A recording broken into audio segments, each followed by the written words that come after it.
यदा यदा हि धर्मस्य ग्लानिर्भवति भारत अभ्युत्थानमधर्मस्य तदात्मानं सृजाम्यहम् परित्राणाय साधूनां विनाशाय च दुष्कृतां धर्म संस्थापनार्थाय संभवामि युगे। कोई न कोई महापुरुष आता है, ये गीता का वचन है। जब जब इस संसार में अनाचार, अत्याचार, भ्रष्टाचार, आतंकवाद बढ़ता है तो कोई न कोई महापुरुष आता है जो समस्त सृष्टि को निश्चित रूप से त्राण दिलाता है। आज हमारे साथ मौजूद हैं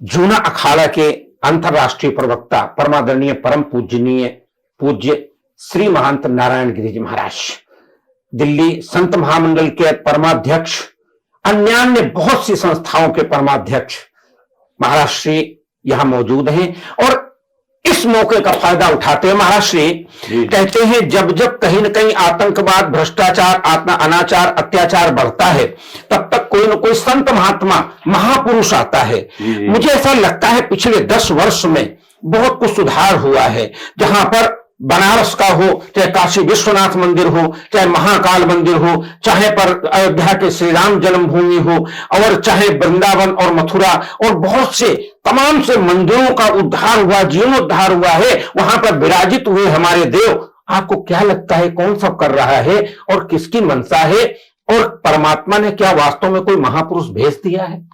देखिए कि जैसे आपने बोला शुक्ला जी, अपना राम गोपाल शुक्ला जी, आचार्य जी, आप तो परम विद्वान हैं। विशेष रूप से मैं ये समझता हूँ कि नरेंद्र मोदी जी जो है एक तरह से 10 सालों में एक देवात्मा के रूप में जी दिव्य है और देवात्मा है। और उनके अंदर में जैसे आपने बोला कि भाई हमारे यहाँ पर जो हमेशा से कोई न कोई महापुरुष जो है और भगवान अवतार लेते ही हैं और हमने हमेशा से भगवान को लीला के रूप में, लीला का मतलब है हमारे साथ में कभी भी आपने देखा होगा कि वैष्णव परंपरा में भी और मंदिरों में भी कि भगवान को प्रातःकाल भोग भी लगता है, उनको स्नान भी करवाया जाता है।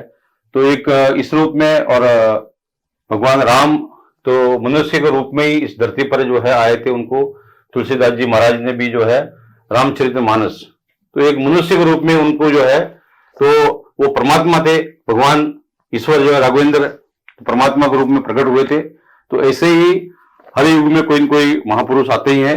अब बीच में 10 सालों में बहुत सारी चीजों को लेकर जो है इतना देश में भ्रष्टाचार, राजनीति में भी, और ऐसा जब से जो है भारत स्वतंत्र होने के बाद में कुछ वर्ष तो देश में व्यवस्थित चला देश, उसके बाद में बीच में ऐसा स्थिति हो गया कि एक जो मान लीजिए कि जो पूर्ण रूप से विदेशी है वो इस देश का पूरा कैप्चर कर लिया था, पूरा देश के ऊपर में। तो जो विदेशी मुल्क है और वो पता नहीं किन्होंने षड्यंत्र करके इस देश में भेजा गया है। तो इसी स्थिति में उनको एक तरह से पूर्ण रूप से ये समाप्त करना, वो हमारा ये समस्त जो मान लीजिए कि भारत के जो मनुष्य है, भारत के लोग हमेशा से बहुत ही समझदार है। आप देखो कि पूरा यूरोप के अंदर में बहुत से देश ऐसे हैं जहां पर 200 साल या 100 साल में परिवर्तन हो गया। यहाँ करीब 100 साल जो है 700 साल से भी ज्यादा मुगलों का राज और 200 साल ज्यादा अंग्रेज, 1000 साल का हमारा गुलामी के होने के बाद में भी भारत में अभी भी हम लोग बहुसंख्यक रूप में हैं। और जो हमने, आप थोड़ा बहुत कहते भाई कुछ विधर्मी, तो मैं इनको विधर्मी नहीं समझता हूं, तो ये तो हमारे अपने ही है। तो इसमें ये जो है सुर असुर की प्राचीन काल से ये जो है देवासुर संग्राम भी हो रहा, हमेशा युद्ध चलता ही रहा है। तो निश्चित रूप से अभी देखिए कि 500 वर्षों का संघर्ष के बाद में मैं तो 1986 से ही राम जन्मभूमि जुड़े हुए हैं और ये आज से 35 साल पहले के आसपास होगा मेरे से मोदी जी ने एक संकल्प लिया था कि भाई रथ यात्रा की जो योजना आडवाणी जी के साथ में या मुरली मनोहर जोशी की, ये योजना बनाने वाले कौन हो, उसके मस्तक में इतना साल पहले आया कि राम जन्मभूमि को कैसा मुक्त करना है। और वहां पर भव्य दिव्य हमारे बहुत से जो है करोड़ों करोड़ों जो है हमारे बहुत से पूर्वजों ने वहां पर बलिदान दिया है। उन बलिदानों को जो है वो सार्थक करना है और वहां पर भव्य और दिव्य मंदिर बनाना है। उसके साथ साथ में आप देखिए कि काशी विश्वनाथ में ऐसा स्थिति था कि आप जो है कभी भी दर्शन करने की जाए तो बहुत ऐसी स्थिति दर्शन करने की, तो आप देखिए कितना सुंदर जो है पूरा, और किसी को भी डिस्टर्ब भी नहीं किया है। और जो है सारे लोगों को मकान भी दिया है, उनको सबको व्यवस्थित किया है और कितना दिव्य होगा। अब लाखों करोड़ों लोग दर्शन कर सकते हैं। महाकाल लोग बनाया उज्जैन के अंदर में। तो जहां जहां अपना देखिए कि अंबाजी वगैरह है, गुजरात में अंबाजी का आप लोग गए हो कभी, तो वहां पर भी इतना विशाल मंदिर और सारी माताओं का स्थापना है। वेद टीवी चैनल ने धर्म मार्ग एक कार्यक्रम शुरू किया है। जी जी जी। इसमें यह है कि महापुरुष आते हैं और देश का कल्याण करते हैं। जी जी तो क्या आपको ऐसा लग रहा है कि देश का कल्याण हो रहा है? और महापुरुष जो है वो कौन है और उनकी नीति क्या है और क्या देख रहे भविष्य में और क्या करना चाहते हैं? देखिए, भारत का जो संत है जी, भारत में, जैसे आपने बोला महापुरुष, और हमारा वेद टीवी जो है, जी, जो धर्म मार्ग के ऊपर में, तो मैं ये बोलता हूँ कि हमेशा से जो साधु महात्मा होते हैं, जी, संत है, महात्मा है, वो जहां भी रहते हैं, जहां भी वो बैठते हैं, तो उस जगह पर जो सनातन स्थापित हो जाता है। किसी गांव में जाके वो बैठ गए तो वो मंदिर बनाएंगे, लोगों को धार्मिक शिक्षित करेंगे, वेद विद्यालय है, पाठशाला है, गुरुकुल है, इस परंपराओं को। तो निश्चित रूप से भारत का जो हमेशा संत ने जो हमेशा चिंतन, इस तरह का चिंतन किया है कि वो कल्याण हमेशा चाहता है। और कभी कभी जब शासन के ऊपर में टकराव होता है शासन को लेकर, तो हमेशा से उनका साधना से ऐसे जो शासक होता है, दुष्ट शासन है, उनका भी विनाश हो जाता है। तो महात्मा संतों ने हमेशा से इस देश में, तो ये निश्चित रूप से आपने बोला कि धर्म मार्ग, तो यहाँ पर हमारे देश में करोड़ों करोड़ों संत महात्मा, मतलब आप ये मानते हैं कि जो संत महात्माओं का आशीर्वाद है, जी, जी। उसके कारण ये जो महापुरुष आदरणीय नरेंद्र मोदी जी प्रधानमंत्री हैं, उनको बल मिला और वो ये सनातन धर्म का कार्य करना शुरू किया उन्होंने। ये तो निश्चित रूप से देखिए कि मैं आपका बताता हूँ कि मैं बद्रीनाथ केदारनाथ यात्रा जो है, पद यात्रा कर रहा था, तो ये जो है आपका 77-78 की बात होगा। तो मोदी जी एक साधु के रूप में थे, महात्मा के रूप में जो है, मैंने स्वयं उनको देखा, और वो जो है कहीं पर भी वो किसी भिक्षा मांग के भी खा लेते थे, संत के रूप में थे। तो उनको जो है, जैसे अभी रामकृष्ण परमहंस जी ने जो है विवेकानंद जी को बोला कि देश का और विश्व का कल्याण करना है तो आपको जो है अमेरिका वगैरह सब जगह जाना है। तो ऐसे ही मोदी जी भी वहीं से प्रेरणा प्राप्त किया, और रामकृष्ण मठ में गए तो उन्होंने बोला भाई तुम जो है संत नहीं बना है, आपको शासक बनना है, देश का कल्याण करना है। तो ये सब साधुओं की समूह शक्ति, जो पूरे भारत के समूह शक्ति है, वो मैं सोचता हूँ कि सभी साधुओं की आत्मा, जो महात्मा जो चले गए हैं, जैसे हमारे यहाँ बोलते हैं कि भाई कोई पिताजी मर जाते हैं, माताजी मर जाती है, या गुरु मर जाता है, तो उसका शास्त्रों में लिखा है कि उसका आत्मा का रूपांतरण हो जाता है जी, है ना जी। वो किसी न किसी चेले में आ जाती है, या पुत्र में आ जाए, पुत्री में आ जाती है, तो आत्मा कहीं जाती नहीं है। तो मैं कहता हूं कि समस्त साधु संतों का जो समूह आत्मा का स्वरूप है, वो सब मोदी की जगह स्थापित हो गया है। वो मोदी जी महाराज जी, धारा 370 खत्म की, जी, जो बहुत दिनों से संघर्ष की स्थिति चल रही थी। राम मंदिर जो जन जन के नायक है, श्री राम मर्यादा पुरुषोत्तम, उस राम का भव्य मंदिर, और वहां पर सब आए, छोटे भी आए, बड़े भी आए, सभी आए, और आप प्रथम पंक्ति में मौजूद थे। आपने क्या देखा, क्या लगा उस समय आपको? देखिए, आपने बहुत बड़ी चीज बोली। जो पहले तो मैं इसको बताऊंगा कि जो 370 वाली बात जी, क्योंकि मैं स्वयं कश्मीर में 80 से 84 तक अमरनाथ का पुजारी था जी। तो मैं कश्मीर श्रीनगर में रहता था जी। तो वहां का स्थिति मैंने देखा है कि वहां भी कभी भी कोई कपड़ा सिलने जाओ किसी दुकान पर, तो वो लोग ये कहते थे आप हिंदुस्तानी हो, और बोले एक बार जय पाकिस्तान की बोलो तो भी हम कपड़ा सिलेंगे। तो मैंने बोला हमको कपड़ा सिलाना नहीं, हम लोग बिना सिलाई, जो आसला जो होता है जाती होती बांध के रहते थे, हमने सिलाने नहीं है। तो वहां ऐसी परिस्थिति थी कि आप जो है भारत का, आप 370 की बात है, भारत का नाम नहीं ले सकते वहां पर, ऐसा स्थिति था वहां पर जो है।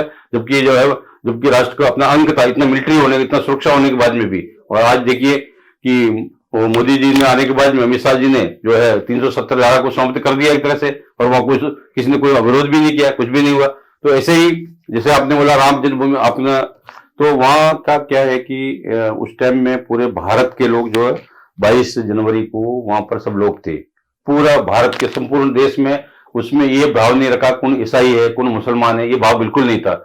वहां सारे फिल्म के हीरो हीरोइन जितने भी लोग हैं, मतलब जिस क्षेत्र में भी कोई प्रमुख है, वो सबको निमंत्रण दिया था। 8,000 8,500 के आसपास लोग थे साधु महात्माओं का, और हर क्षेत्र में जो देश की सेवा में, वो कहे भाई मैं तो भारत की सेवा में। मोदी जी ने क्या कहा, और मोदी जी ने क्या है कि राम जन्मभूमि का एक एक क्षण को जो है सारा, वहां पर कोई भी परिस्थितियां, कोई भी स्थिति आई, सब समाधान सीधा डायरेक्टर वही अपने आप ही वो करते थे। और उस चंपत राय जी से सारी चीजों को जानकारी भी लेते थे, जो महामंत्री जी है जो आपका राम जन्मभूमि तीर्थ क्षेत्र ट्रस्ट के, तो उनसे भी पूरा जानकारी लेते थे। और ये उस समय में वो जो भाव था, वहां देखा कि मैं हजारों लोग रो रहे थे, और एकदम जैसे ही मोदी जी ने, मैंने देखा कि मैं वहां पर 8 बजे करीब पहुंच गया था, और मैं कभी 3 बजे तक वहीं पर रहा, तो मोदी जी करीब 11 साढ़े 11 के आसपास में वहां पर पहुंच चुके थे, और 3 बजे तक वो रहे। उन्होंने जो है सारे वह उन लोगों ने कुछ व्यवस्था करके रखी थी, गोविंद देव गिरी जी जो कोषाध्यक्ष है, उन्होंने कुछ नींबू ये वो व्यवस्था किया था। तो वो बोले जी ये नहीं लूंगा, जो भगवान के चरणों को धुल के जो चरणामृत आया है, क्या जो स्नान करके आया है, वही मैं पीऊंगा, और वो भी आप साधु संतों के हाथ से पीऊंगा। गोविंद देव जी ने उनको महात्मा ने पिलाया। तो वो ऐसे अद्भुत क्षण थे कि इतना लोगों को, कि इतना वर्षों का हम जो तपस्या साधना जो हमारा पूर्ण होता है, तो उनको शब्दों में वर्णन नहीं किया जा सकता। ऐसा था कि सब लोग, जब मोदी जी, योगी जी जाने के बाद में एकदम दर्शन करने का जब अवसर आया, तो हम लोग काफी दूर थे, करीब 500 फीट नीचे, तो एकदम से एकदम लोगों को पीछे से इतना जोर से धक्का लगा कि मैं जाके भगवान के चरण में गिर गया, और मेरा सिर जाके वहां लगा। मैं बोला मेरा सिर तो फूट गया है जी, मैं बोला मैं मर गया, ऐसा मन भाव हुआ। मैंने देखा कुछ भी नहीं हुआ मेरा, और भगवान को मैं देख रहा हूँ, और मेरे सामने उधर अमिताभ बच्चन भी खड़े थे, और अपना ये हम अंबानी वगैरह भी खड़े थे, जो है मुकेश अंबानी जी वगैरह भी खड़े थे, और लोग भी बहुत से थे। तो मेरे मन में बचपन से मैं कोई फिल्म देखता था, मेरे मन में था अमिताभ बच्चन कभी आई तो साथ फोटो खींचूंगा, तो उसके तरफ मेरा ध्यान ही नहीं गया बिल्कुल, मैं भगवान को ही देख रहा हूँ एकदम। तो वो क्षण जो बहुत अद्भुत था, जो जिनको शब्दों में उन्होंने, वो अनुभूति जो हुई, वो जीवन में, मेरा 65 साल का उम्र हो गया, ऐसी अनुभूति मेरे जीवन में कभी नहीं हुई जो राम का दर्शन के समय उस समय में हुई। जब जब होई धर्म के हानि, बाढ़हि अधम असुर अभिमानी, करहि अनीति जाय नहीं बरनी, सीधहि विप्र धेनु महि धरनी, तब तब धरि प्रभु विविध शरीरा। और वो खुद नहीं आते हैं, विविध शरीरा, वो महापुरुष के रूप में आते हैं। जैसा पूज्य महाराज श्री ने बताया कि कोई महापुरुष आया नरेंद्र मोदी जी के रूप में, जिन्होंने धर्म की पुनः स्थापना के लिए प्रयास करना शुरू किया, जो तमाम से भ्रष्टाचार, अनाचार, अत्याचार, आतंकवाद है, उनको समाप्त करने का संकल्प लिया। और ये वास्तव में वही है। महाराज श्री, आप वेद टीवी चैनल धर्म मार्ग में आप पधारे, आपका स्वागत है, आपको प्रणाम है, धन्यवाद, नमस्कार। देखिए, आपका ये जो वेद टीवी है, इसमें मैं ये देखता हूं कि जो धर्म मार्ग के धर्म का कार्य कर रहे हैं, ये जितने भी युवा है बड़ा ऊर्जावान है, इनके इतनी ऊर्जा है इनके अंदर में, और मैं इनका भविष्य में देख रहा हूं, अपनी आंखों से इनका भविष्य देख रहा हूं कि इनका भविष्य बहुत उज्जवल है। और निश्चित रूप से वेद टीवी जो है, ये जो है भारत का नहीं पूरा विश्व का टीवी बनेगा। और निश्चित रूप से जो ये ऊर्जावान है, जो उनकी ऊर्जा है, ये जो सकारात्मक ऊर्जा है इनकी, वो पूरा देश के कल्याण के लिए, विश्व कल्याण के लिए लगेगी। और निश्चित रूप से इनका चैनल जो है, वो जो जन जन तक, घर घर तक पहुंचेगा, ऐसी मेरी भावना है। संत महात्माओं का आशीर्वाद निश्चित रूप से लगता है, इसमें कोई दो राहें नहीं है। और ये आशीर्वाद वेद टीवी चैनल को मिला है, धर्म मार्ग को मिला है। आप सब भी जुड़े रहे हैं हमारे साथ, और आप भी आना चाहते हैं इस स्टूडियो में, वेद चैनल के स्टूडियो में, तो आपका स्वागत है। प्रणाम करता हूं।